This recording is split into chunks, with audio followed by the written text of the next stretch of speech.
Good evening, everyone. This is Dr. BB in the middle. And today, we are in the middle of inauguration evening. And let me tell you, it's a good evening. So I am sitting here and I'm having a glass of dark, spicy red wine and just enjoying. Today was an amazing day and so glad to get through it. And as serendipitous as it might sound, today when Kamala was sworn in as Vice President of the United States, I was actually in session with one of my patients who is an older Jamaican lady. And so we stopped the session and watched that together. And that was an absolutely amazing experience to share that with her. Um, we have gone through 4 rocky years. And no matter what your politics are, I can't think that there's anyone who has enjoyed the past 4 years, and especially this past year. But we have to get through this. We have to come out on the other side of this. And that is something that I want to devote myself to, you know, in the coming days, weeks, and even years of how long it takes us to heal as a nation and as a people. So, with that being stated, I invite callers from all walks of life to join the show. You can listen, you can, tap in and share your views, ask questions. Um, I'm open. The only thing that I do ask is because this is a live show, is that you be respectful, that you recognize that, I'm a human being. My views may differ from yours, but that's okay. We can still talk. You're a human being. Your views may differ from me, but we can still talk. I think that one of the most dangerous things that has happened in the past 4 years is the dehumanization of other people simply because they look different, they love differently, they think differently, they believe differently. We are a wonderful, diverse country, but we are not an inclusive country. And we definitely are not a just country. But I'm hoping that those days can be behind us and that we can move forward so that every person, every man, woman, child can feel comfortable in their own skin. They can feel comfortable with their own voices. They can feel comfortable with their own views. And most importantly, that they can feel comfortable walking outside knowing that they are going to be safe, that they can be inside their homes and be safe. We've seen too much. We've lost too many lives. And I have to say that after what happened 2 weeks ago, seeing then President-elect Joe Biden and Vice President-elect Kamala Harris stand at the reflecting pool with those candles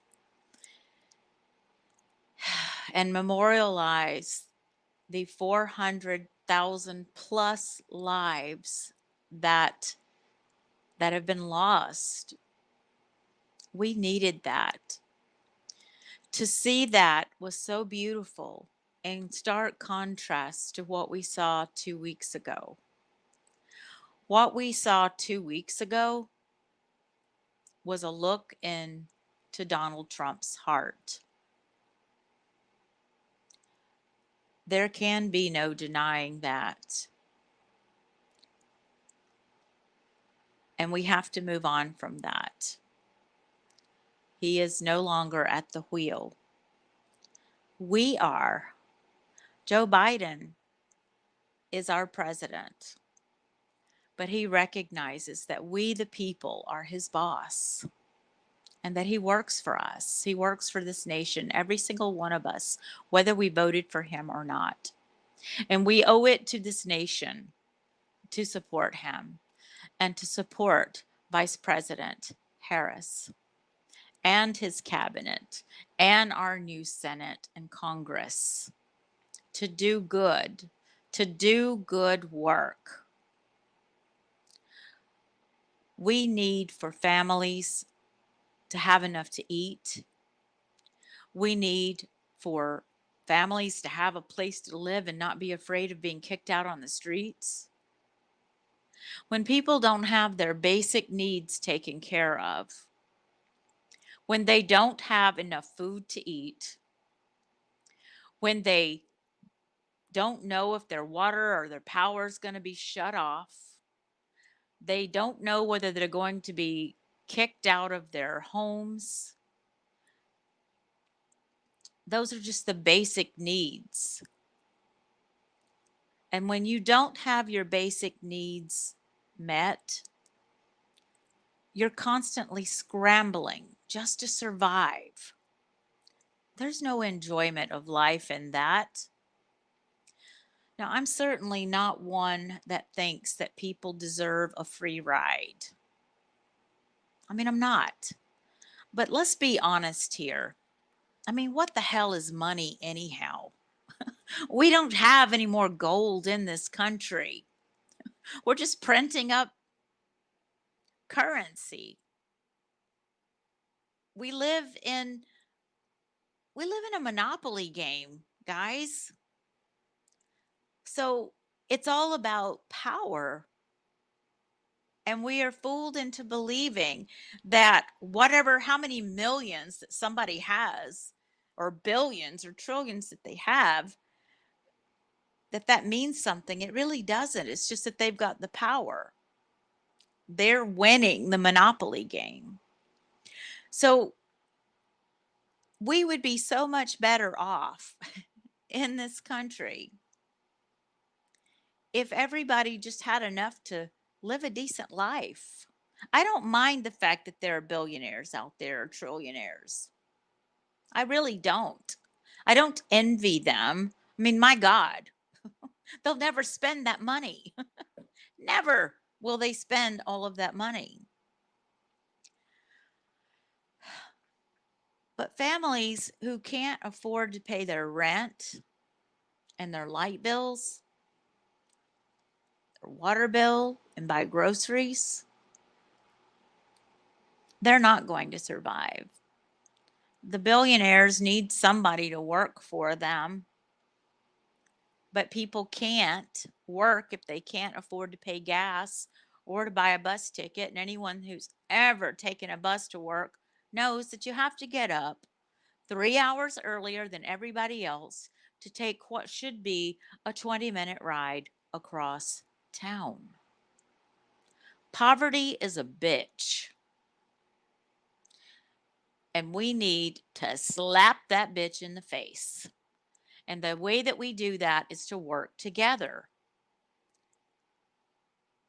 It is obvious that poverty is across all spectrums of the citizens in this state. But we know that predominantly it affects people of color.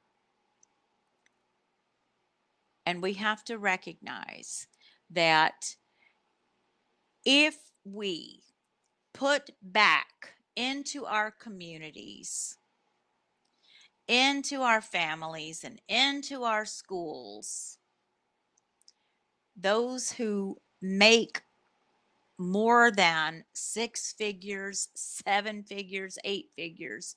I mean, those making the 7 and the 8 figures, they've got money to spare. This country barely survived the past 4 years. We need to build it back up by putting people to work. But we have to get through this pandemic first.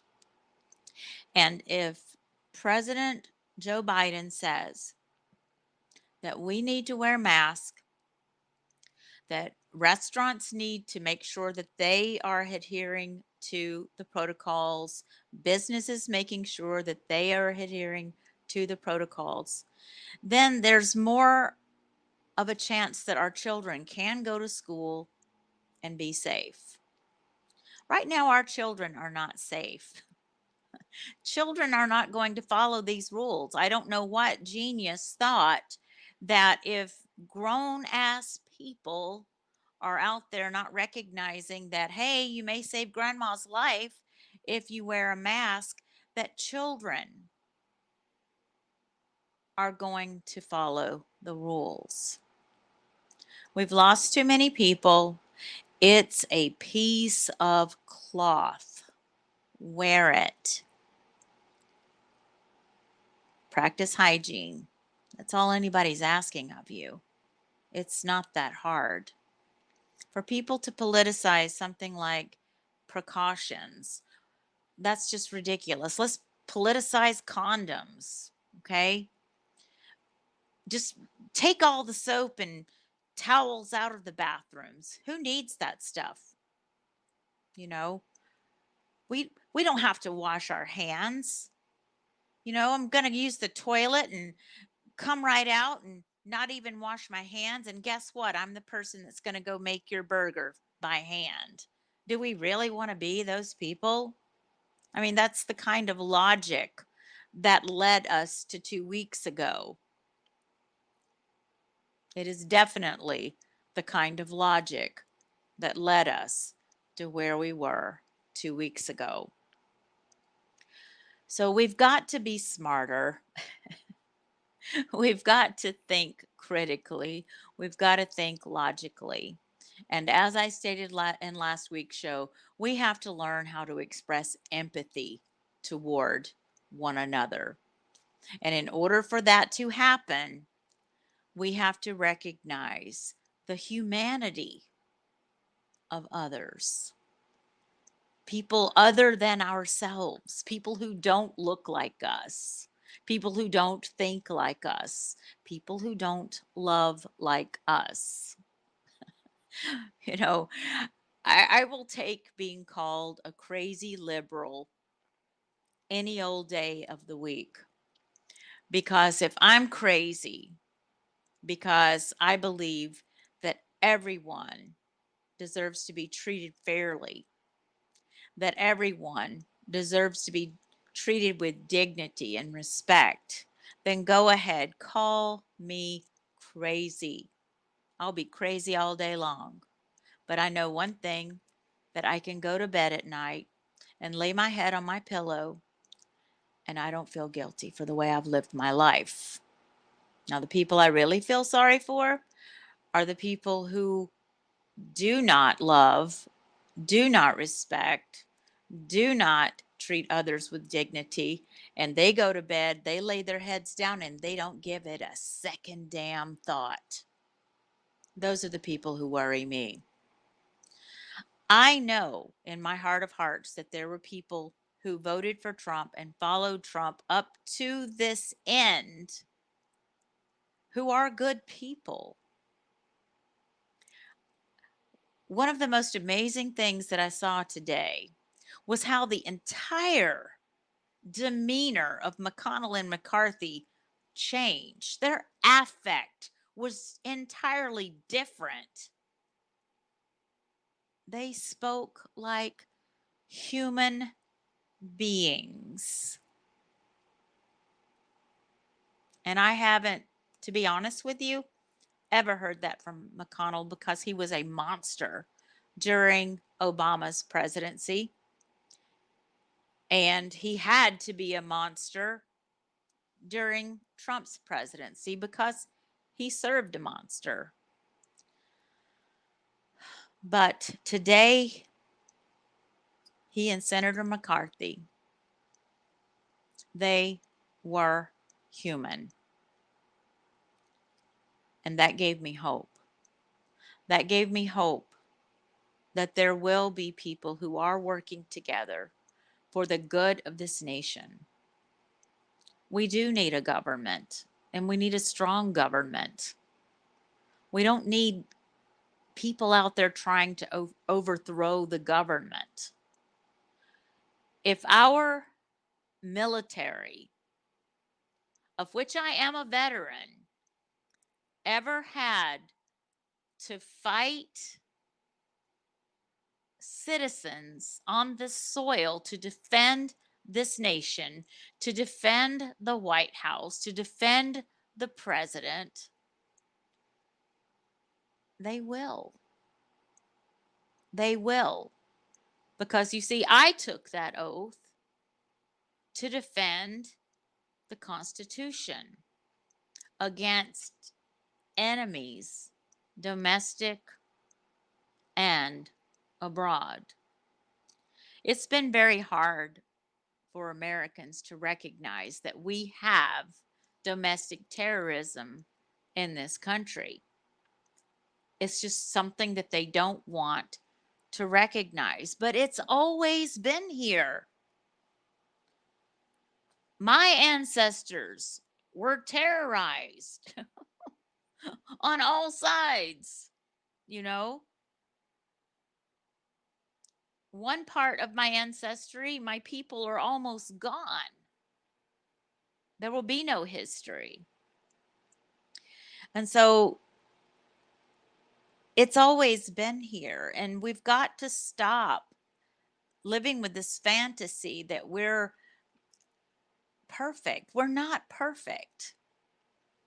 We are something that other nations have aspired to be, but that putting us up on the pedestal, we have been knocked down. I don't want us to ever be on a pedestal again. In fact, we need to bring other nations up to where they are on par with us. If we take care of our citizens and we are a working and thriving nation, then we would have the resources to build up those South American countries so that people don't flee to what they think is the greatest country on earth.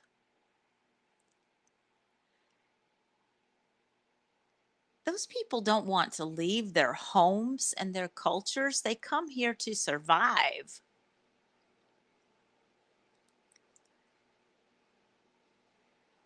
Leaving their continent, their various countries to come here. And they do work and they put money into our economy. But if we were strong enough to survive without them, because we're creating jobs for the people who live here, we're making sure that people get an affordable education so that they can get out there and use those degrees. If we are truly putting the money into public education so that young people have choices when they're in middle school and high school to learn a trade.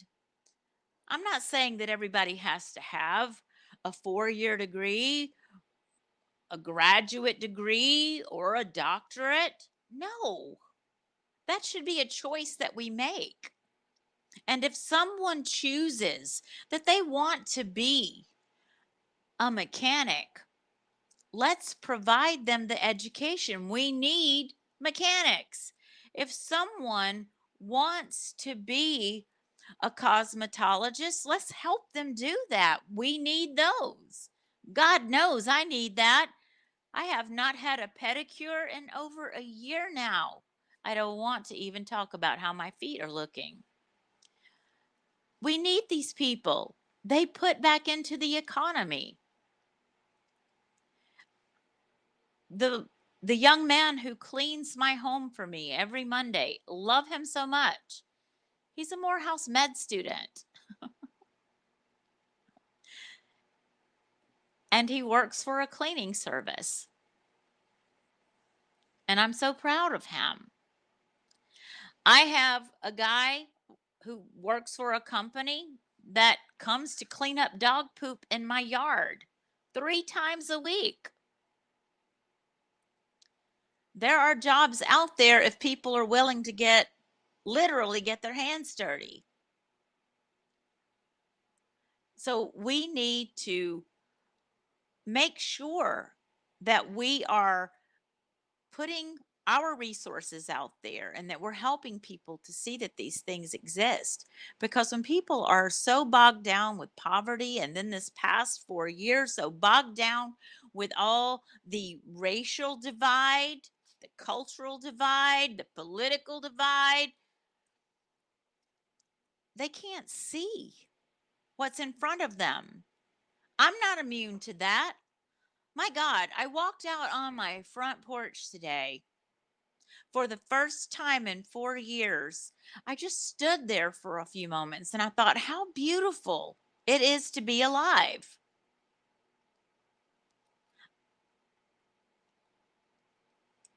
That's a terrible thing to say, but that's how I felt. And I think about all of the people who suffer from depression, who are in abusive relationships, who are addicted to substances. And this was just another day for them.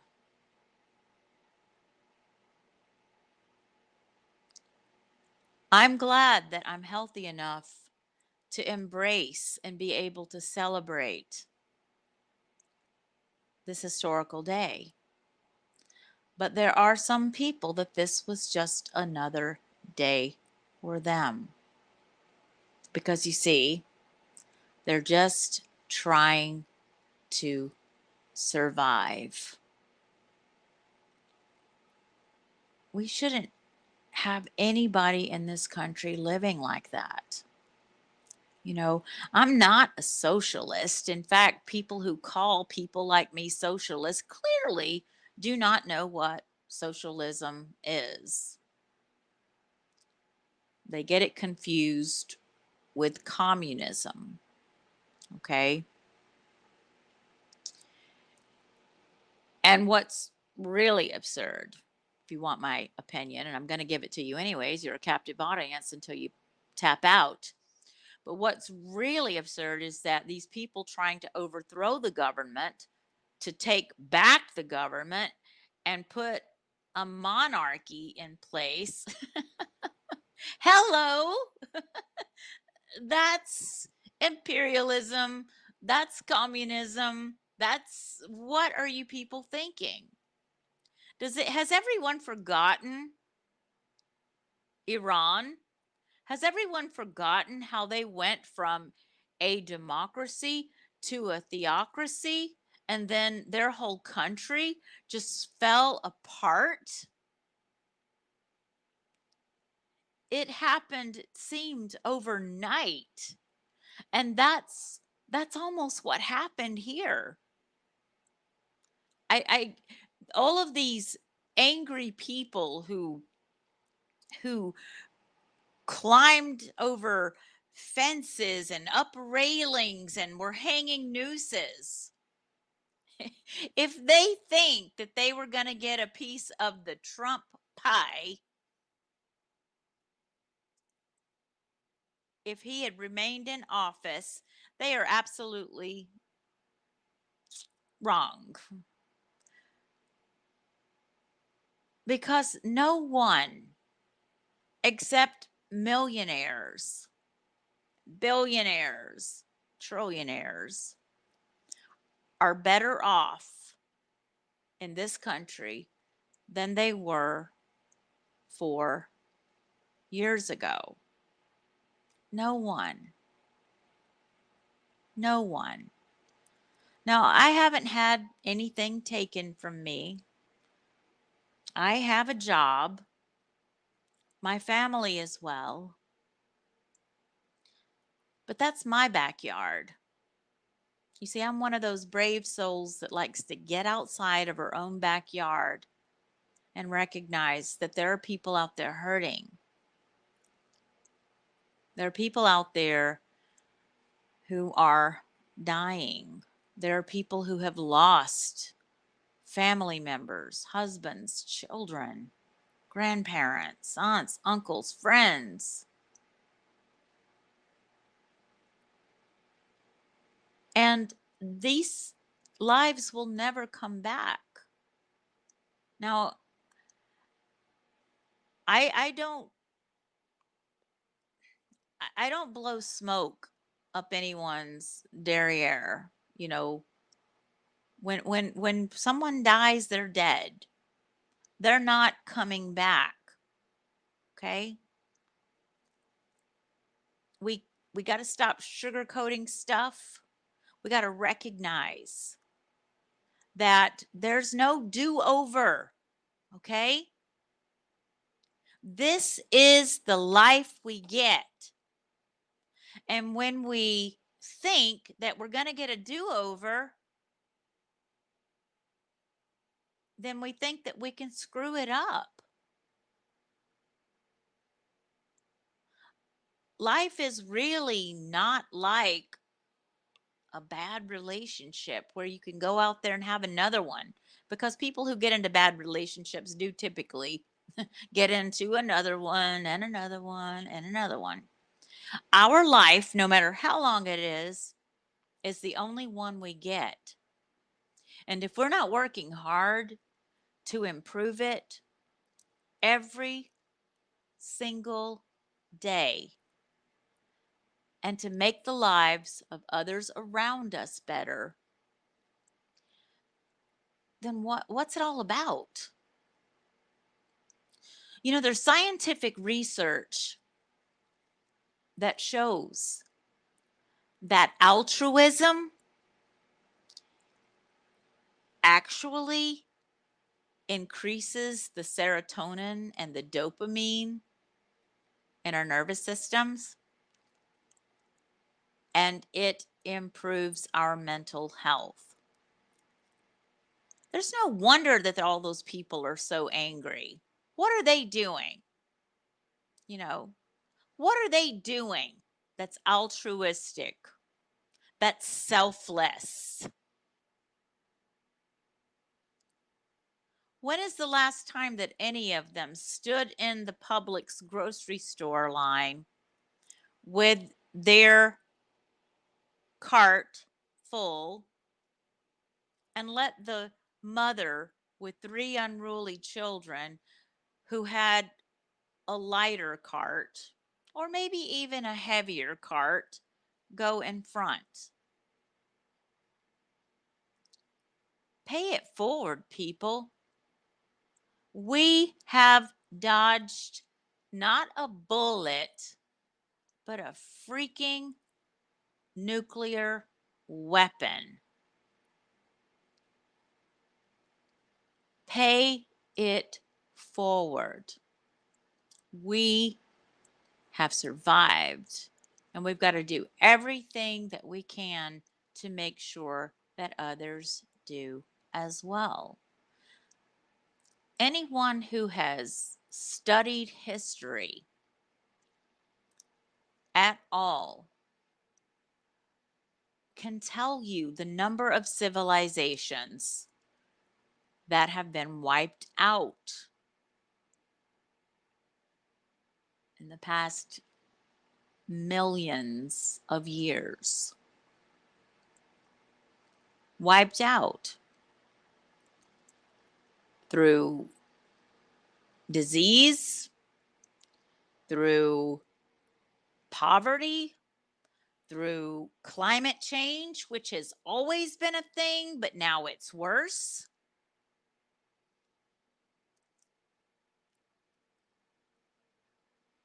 We are not going to be here forever. This civilization can be wiped out. It can. You know, my generation, we grew up on movies like Blade Runner, you know, all of these apocalyptic films where we saw the imagery of the Capitol burned, cindered. And so, having grown up watching these things in movies and television growing up, and then seeing this thing that happened 2 weeks ago, that was beyond surreal. Beyond surreal.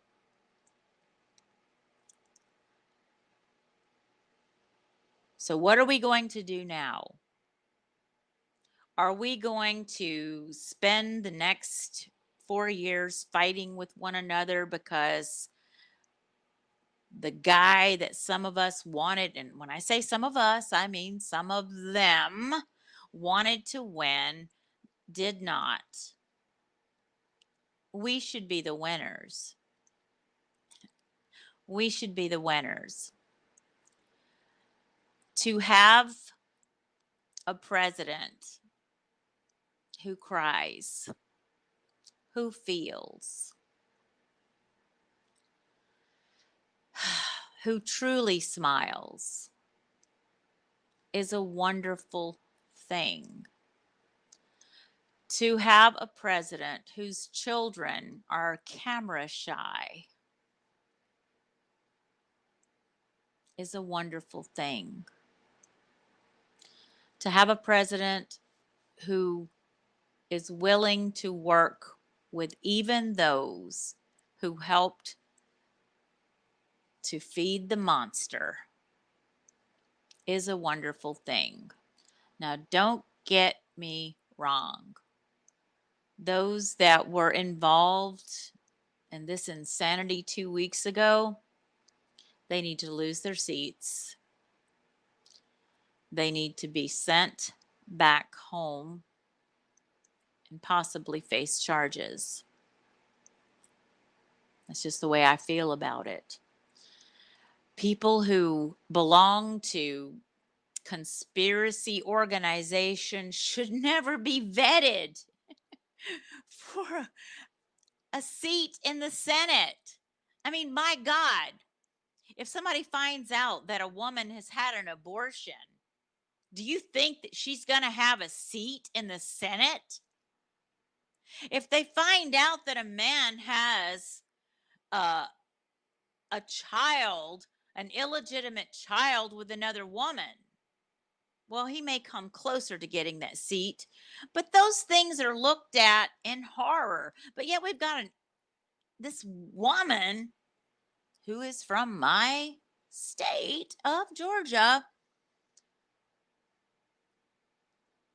who is with this organization that believes that, that we're blood-sucking pedophiles. you know that's just crazy. It's beyond believable or unbelievable. I'm beginning to believe just about anything right now, to tell you the truth. We have gone through so much. And I've shared before that I wrote my doctoral research I predicted this, where we have been for the past 4 years. And when I first proposed my topic, which was on having racial and cultural difficult dialogues with students in classrooms, I was told that I would never get my topic approved. This was beginning in 2008. No coincidence, because a lot of people went crazy then too. So I worked hard to get it approved. I did my research, and I said that there would be backlash. There would be backlash for the United States of America to have the audacity to elect its first Black president. I did not know how horrible that backlash would be. I did not know how heartbreaking these past years would be. I did not know that I would be witness to what happened to George Floyd, and that it would be indelibly imprinted upon my heart and my memory. There was no way. Even though I had talked with my students about Trayvon Martin, I taught the hard lessons. I talked about Flint, Michigan. I talked about Ferguson. I did all the things that nearly got me fired. Because how dare I? But I never saw the horror that we've lived through. Never saw that coming. So we have to work together. We have to pull together. We have to love each other.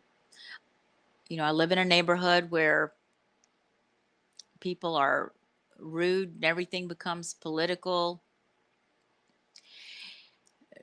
just for someone introducing themselves on a stupid message board. I mean, it's gotten to where I'm afraid to go out in my neighborhood. And so let me explain something to white people. People of color know what it's like, and have always known what it's like to not be trusted because of the color of your skin or our skin. Okay. We know that feeling. But now the shoe is on the other foot. And I feel guilty that whenever I walk into a room full of mostly white people, I feel uncomfortable, a little scared. And when I meet someone new, a work colleague,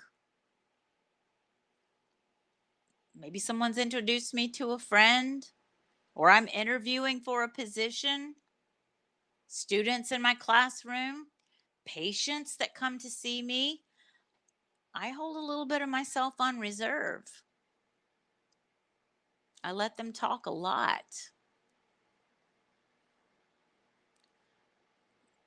because I have to find out. I have to find out. Are you a racist? Are you a homophobe? Are you a xenophobe? you know, those are the things that I start ticking off in my mind. I start listening for every little thing. I don't like being like that. I really don't. I don't know how racists live with themselves. I mean, that's so uncomfortable. Always being suspicious of people. I don't like that. It makes me, frankly, very angry. Now, luckily, I do have good people in my life from all spectrums that I love and I trust. And that keeps me grounded. And that gives me hope.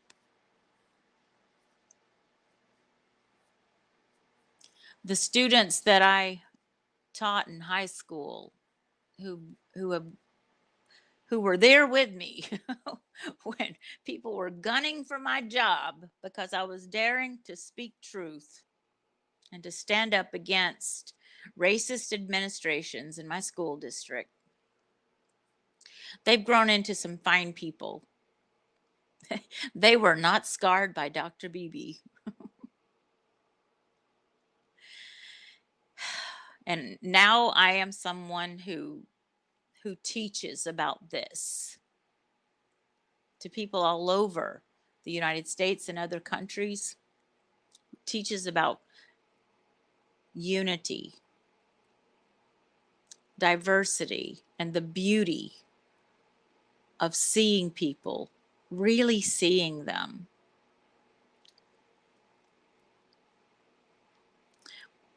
One of the things that people would say to me sometimes when I would say to them that I thought that they were discriminating against a student and not treating that student fairly because of their skin color is, well, I don't see color. News flash. That is one of the most racist things that you can ever say. Because when you say you don't see color, that means that you don't see the people in front of you who are of color. So one of the things that I used to tell my students is that I do see color, and you're all so beautiful.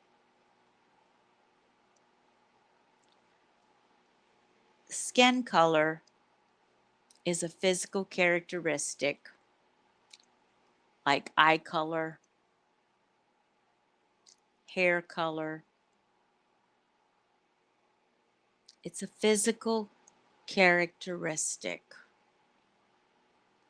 Skin color, whether it be white, black, brown, or like me, somewhere in between, does not make a person evil.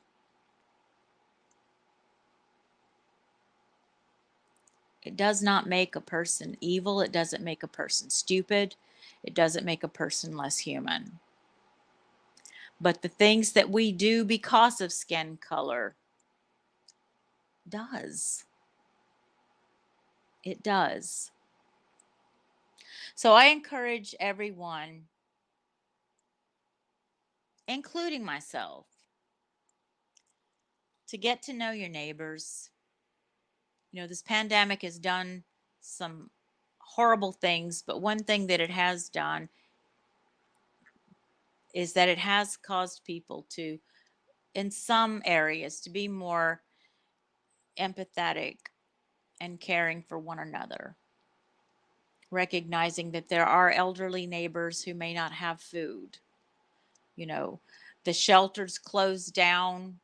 There are women and men living in abusive situations with no place to go. There are children in group homes that don't get to see their families. There are children who are 3, 4, and 5 who are going to be delayed in their learning because they're at home with their mothers and fathers trying to work,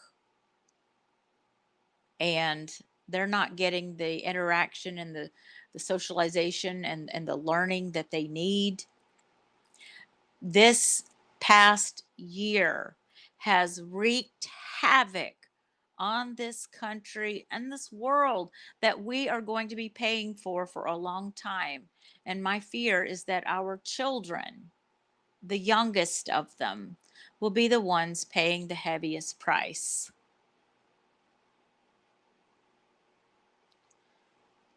We already had a problem with children, and especially children who grow up in poverty, not being ready for school.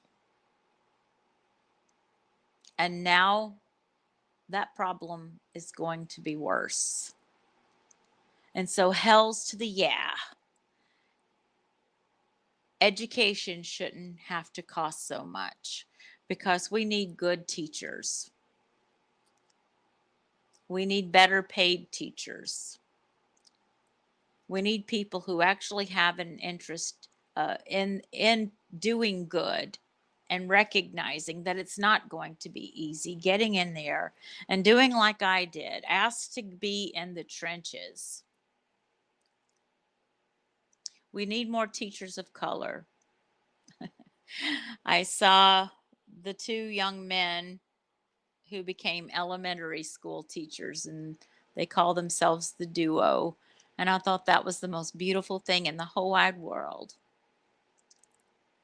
to have those two black young men devoting themselves and being role models for the black children and the brown children, but also teaching the white children that black people are not bad because they're black. In the words of Atticus Finch, my favorite fictional character, is that there are bad white people, there are bad black people. White people are rapists and murderers. Black people can be rapists and murderers, but it is not the color of their skin that makes them so. But when we treat people like rapists and murderers because of the color of their skin, when we tell people that's what they are, that's who they are,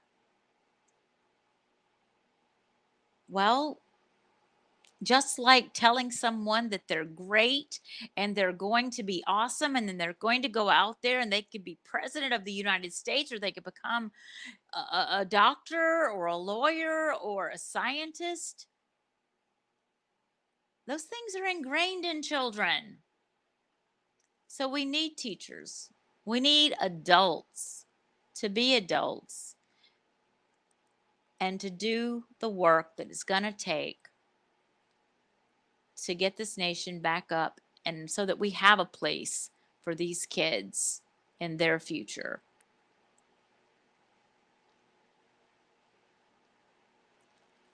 I work with a lot of young people and I work with a lot of couples. And one of the things that I talk to them about is the same thing that I've discussed today, is that when we are just barely surviving, we don't have the energy to love. And so if we want to improve mental health in this nation, to stop the rate of murders and suicides, we have to end poverty. And if that makes us a socialist nation, I will take that.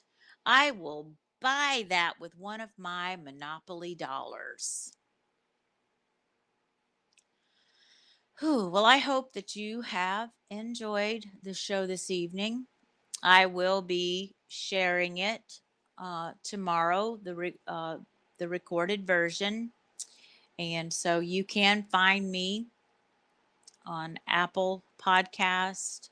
You can find me on TuneIn, iHeartRadio, Google Podcasts, several out there. But I'm glad that those of you who are in my audience this evening tuned in with me. And I hope that you will return. Please, if you enjoyed this, if you got something out of it, if you felt something, whether you got angry or you felt happiness or you maybe felt sadness, then share this with somebody. And I'll tell you, like I used to always tell my students, if you're not feeling something, if you're not pissed off, you're not angry, you don't feel sadness, you don't laugh, if you're not feeling something, then I'm not doing my job. And so I hope that I've done my job this evening. Tomorrow we wake up to a new day. And I hope that all of you and yours are well, and that we can move forward, and that we can breathe. I wish everyone a good night. And this is Dr. BB signing out.